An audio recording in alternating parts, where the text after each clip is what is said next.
The most important aspect of the list that was released by the APC is to see the chairman of FIRS, the body that collects our revenue as a nation. The chairman of FIRS is the deputy director or deputy chairman or whatever it is for fundraising for Tinubu's presidential campaign.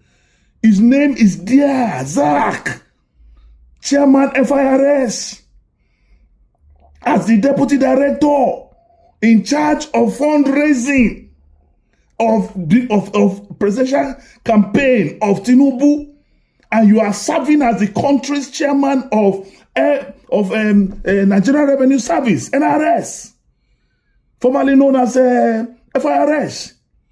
Is there no conflict in this? As a lawyer, by the grace of God, on Monday, I'm heading to court. We have to test that. If that is not conflict of interest, I don't know what else it will be.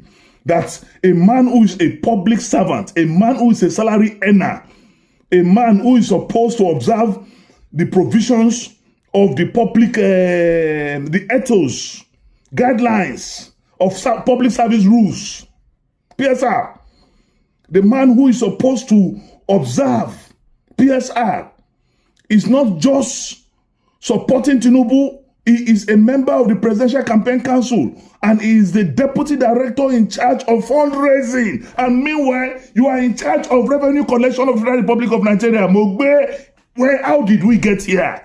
How did we get here? Actually, there was a country, but I will test that in court and we will make sure that by the special grace of God, the battle to stop Tinubu is a battle of no retreat, no surrender.